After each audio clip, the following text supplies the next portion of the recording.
Well, good afternoon. Sorry for the problems about the project, but I make this video for show you how it gets.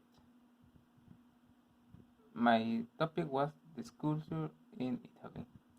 I start with what the sculpture is. It's the art of modeling clay, carving in stone, wood, or other materials.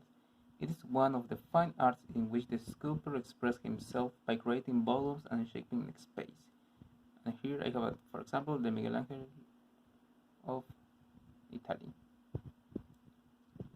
Now I pass with the Italian sculptures during the Renaissance. This is the classic sculpture. It's about the wolf who take care of Romulo and his brother when they are babies.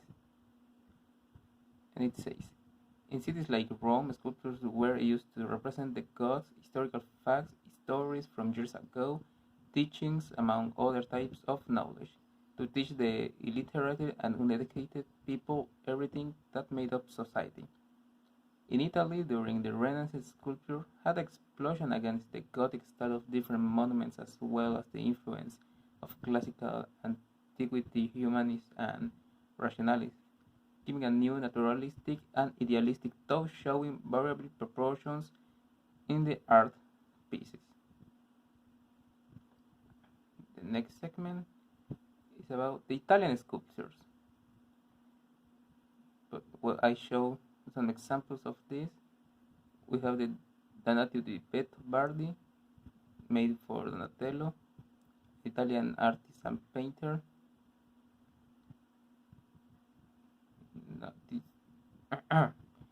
And a sculptor of the early Renaissance, and this was one of the fathers of the period.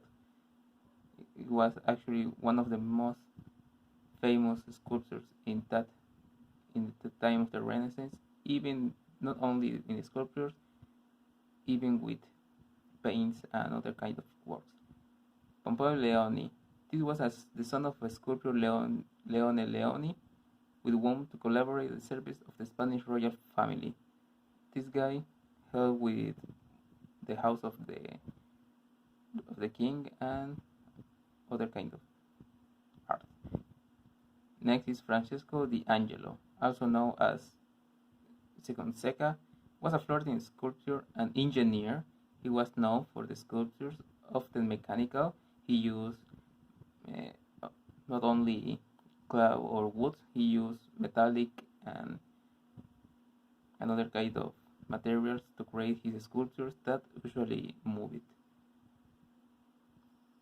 Next, we have Andrea Ferrucci, also known as Andrea di Piero Ferrucci or Andrea di Fesiello, worked for Ferdinand I of Naples in 1478 and married the daughter of Antonio di Giorgi Marchis, the king's architect and military engineer.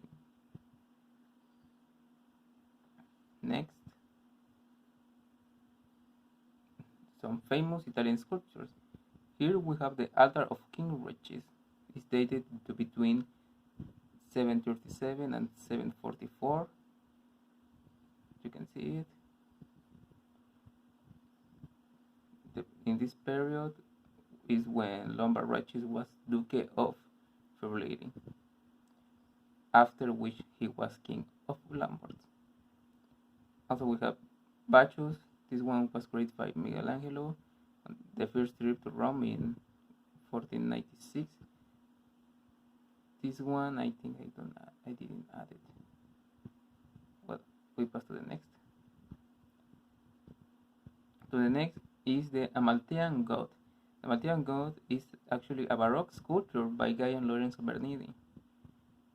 This is very famous because when Zeus, one of the principal Greek god, was take care of a goat because his mother tried to hide him from Kronos, because Kronos ate all of his sons because he had the fear that his sons defeat him or kill him. But in that case, the mother of Zeus take it to a cave, and in that cave there was the goat, and the goat take care of Zeus. Another is Maria Santissima del Udiense.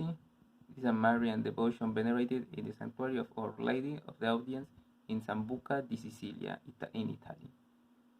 Is the image of the Virgin, that is a marble statue created by a Renaissance sculptor called Antonelli Chicchiani. And we have another that I think I did add it because I don't found a good picture. But it's called Modesty. It's a marble sculpture created by the Italian Antonio Cordini, as given the Sensory Chapel in Naples, Italy. Next one, we talk about the Baroque. The Baroque is the historiographical name given to the sculptural productions of the Baroque period. This generous characteristic is the naturalism, the representation of the nature, and without realizing the integration into the architecture in that moment. And compositional schemes, and the artists were free to create any kind of proportions and volumes that they actually wanted. And the main manifestation was a statuary used for an ornamentation of the interior and exterior space of buildings. It was, in that moment, was very popular, the Baroque style. And from last we have the Italian sculptures of today. The first one is Enrico Acatiani, an Italian painter and sculptor designing a theoretical of art education, European representative of abstract expressions, color field painting. The next one is Vanessa Beckford, an Italian contemporary artist that he lived and worked in New York. He have a famous group that is called the 100 Women of Vanessa Beecroft. That is these ladies over here. Next one is Luigi Ontani, an Italian painter and sculptor. He's a multifaceted artist who expresses himself using various artistic forms. Next one is Mario Ceroli. He's an Italian sculptor and set designer. He's really famous. He actually have a career of more than 30 years, I think, almost 4. But in that case, he specialized in the sculpture. And the last one, we have Michelangelo Pistoletto. He's an Italian artist and art theorist, considered one of the main representatives of arte povera, a kind of art in Italy. And that's all. Thanks for watching.